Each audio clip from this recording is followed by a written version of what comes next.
Hi there, I'm Jelaila Star and welcome to my weekly message. Today I'm continuing my series on Starseed's walk-ins and Lightworkers. And today's topic is walk-in challenges. For those of you who do not know what a walk-in is, I will refer you to my website, www.nibroomcouncil.com. Look for the Starseed Walk-in and Lightworker article in the Galactic Federation area of the website. Now, for those of you who are walk-ins, this message is for you. As you know, it's a very challenging path that you've chosen. Coming in as a walk-in is not the same as coming in as a starseed. A starseed will be born into a family, so they'll have some DNA connection to their biological family, whether they like their biological family or not. They are definitely related, blood related. On the other hand, the walk-in does not have a blood connection to the family in which they arrive, and they will usually come in during the adult period of that original soul's life because they have limited time to carry out their work. So they have not only the mission to deal with, they also have to act, walk, and talk and like the original soul, because they must maintain a relationship with the host soul's family. Not always an easy thing to do. Talking about other challenges that walk-ins have, one that I find is very common is the problem with the onset of chronic neck and shoulder pain after their arrival. The reason for this is, first of all, when the walk-in comes in, they come in through the back of the neck. There's an energetic opening back there called the mouth of God, and a soul will come in through the back of the neck and then seed into the body.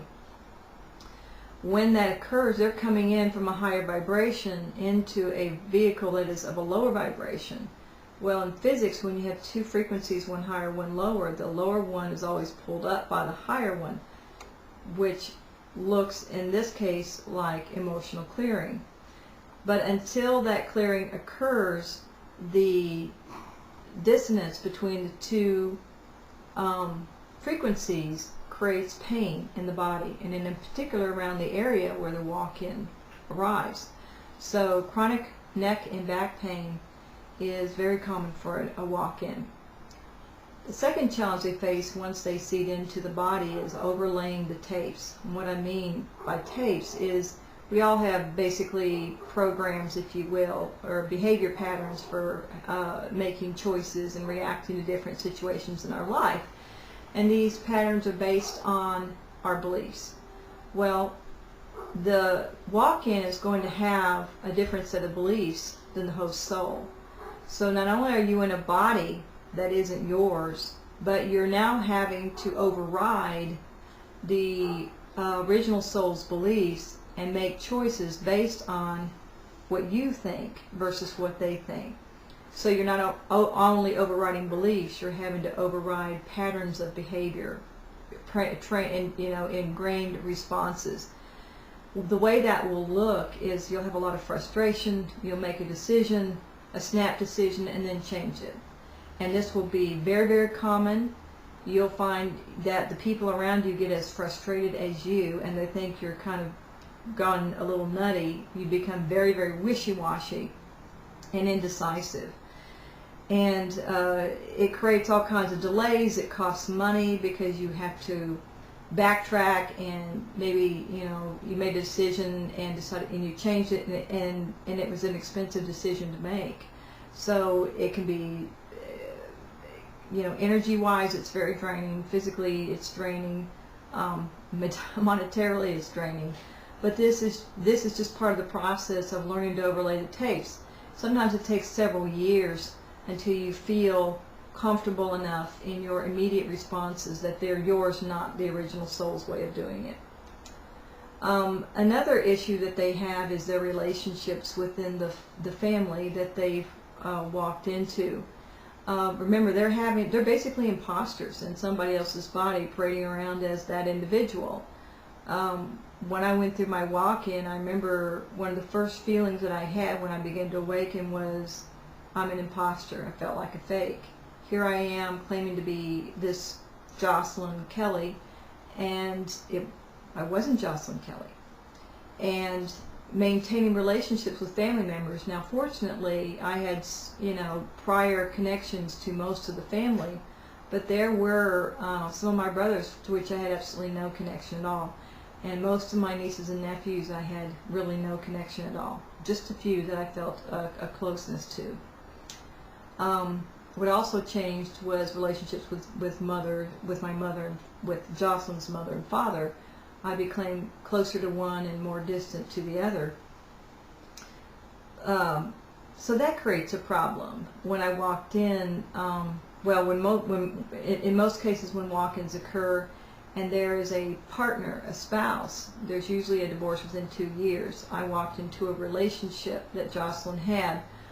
I happened to have a contract to use that relationship to help me learn some things, so we were together for another 3 years, but after that it was over. Because she was planning on marrying this guy.